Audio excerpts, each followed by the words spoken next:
आज हम सीखने वाले हैं कि एक सोप बबल है और आपको उसका साइज बढ़ाना है, किसी तरह से उसका रेडियस बढ़ाना है। तो आपको कितना वर्क करना पड़ेगा। सपोज पहले मैं ऊपर हेडिंग डालता हूं, work done in increasing the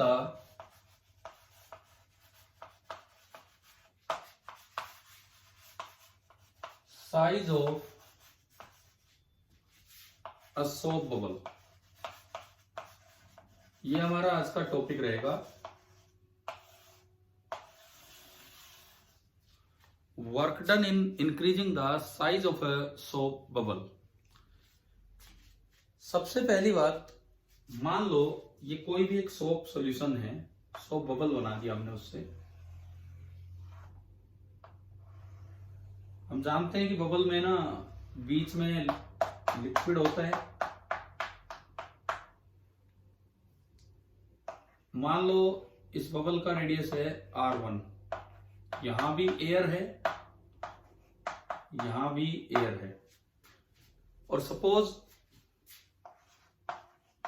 जो सरफेस टेंशन है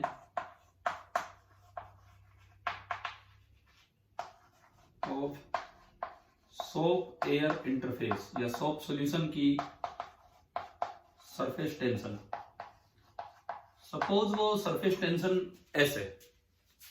मान लीजिए सोप सॉल्यूशन की जो सरफेस टेंशन है दैट इज S। अब हमें ये देखना है कि किसी तरीके से मैंने इसका साइज बढ़ाया और बबल का नया साइज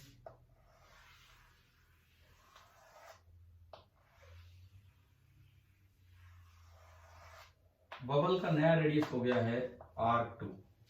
बबल की थिकनेस इतनी कम होती है कि इनर और आउटर दोनों लेयर्स का रेडियस लगभग सेम माना जा सकता है।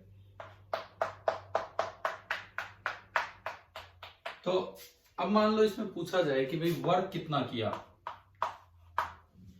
तो जितनी आपने सोप सॉल्यूशन की एनर्जी बढ़ा दी है उतना ही आपने वर्क किया है। एनर्जी कैसे बढ़ी होगी? सरफेस एरिया बढ़ गया है, डेफिनेटली सरफेस एरिया बढ़ा, इट मींस एनर्जी बढ़ी। अगर आप यहाँ पे सरफेस एरिया बताते हैं, वो सरफेस एरिया जो common to air and soap है वो वाला, तो यहाँ पे एरिया इनिशियल एक लेयर का 4πr1², लेकिन ऐसी ऐसी दो फ्री सरफेस है, एक अंदर और एक बाहर, दोनों काउंट होंगी। ड्रॉप होती तो एक, अब बबल है तो दो। ऐसे ही ए फाइनल 2 टाइम्स 4πr2²। अब अगर वर्क पूछा जाए तो वर्क का मतलब है चेंज इन सरफेस एनर्जी। जो एक्स्ट्रा सरफेस एनर्जी आई है उसमें क्या बदलाव होगा। Now we know that surface energy is equal to surface tension into area, so this is S into A final minus S into A initial. अगर मैं values put करूं तो S इंटू पहली वाली वैल्यू 8πr1², सॉरी बाद वाली value final R2², S मैंने common ले लिया और दूसरा बचेगा 8πr1²। और आप इवन 8π भी कॉमन ले सकते हो, तो जो वर्क निकल के आ रहा है that is equal to 8πs into R2² minus R1²। ये एक वर्क डन है।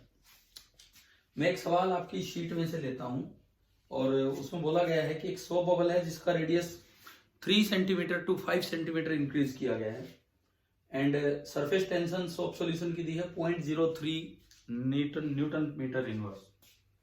अगर मैं इस क्वेश्चन की तरफ जाऊं तो गिवन है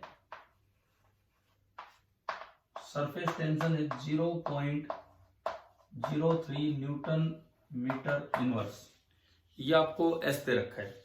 और इनिशियल रेडियस बबल का, सोप बबल का 3 सेंटीमीटर है और फाइनल रेडियस है 5 centimetre. R1 is 3 centimetre means 3 into 10⁻⁻² metre.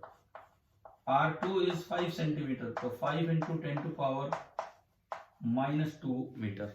और हमसे पूछा गया है कि वर्क डन बताएं कि भाई कितना वर्क होगा इसका साइज बढ़ाने में। तो चलिए अपना फॉर्मूला लगाते हैं, ये वाला formula W is equal to 8 pi S, S आपका है 0.03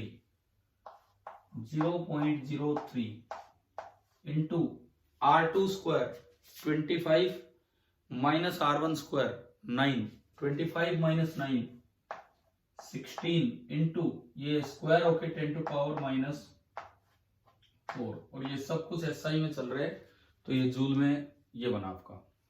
अगर आप इसको थोड़ा सिंप्लीफाई करें तो इसको आप मल्टीप्लाई करके आगे बढ़ा सकते हैं, और जो इसका आंसर आना है that is 0.4 pi milli joule, 0.4 pi milli joule. Milli means 10 to power minus 3, वो आपने वहां से अलग कर लिया, एक 1.6 बचा, पाई यहां से अलग कर लिया, एक 8 बचा, एक 0.03 और एक 1.6। तो मैं एक बार अगर इसको सिंप्लीफाई करूं तो 8 इंटू यहां से पाई तो अलग हो ही चुका है 0.03 और इंटू 1.6, ये आपको सोल्व करना है। तो अगर मैं इसको आगे बढ़ाऊं 8 3 24, 0.24 इंटू 1.6, मैं 1.6 को 0.24 से मल्टीप्लाई करता हूं, 4 6 24, क्या हो गया ये 6 4 24 64 and 32 4 8 3। Now this is 0.384, this is 0.384, यानी कि ये आपका आ रहा है 0.384 टाइम्स पाई मिली जूल, और इट इज नियरली 0.4। ये जो आपका आंसर दिया है this is nearly 0.4 pi milli joule.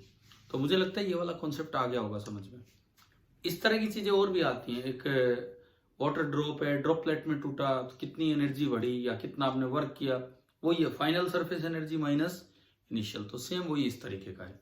अगर ये सॉफ्ट बबल ना होके सिंपल एयर ड्रॉप हो, एयर बबल हो, वाटर ड्रॉप हो, उसमें एक सरफेस होती है, तो यहाँ पे ये into 2 हट जाएगा इस तरह के क्वेश्चंस में। Thank you.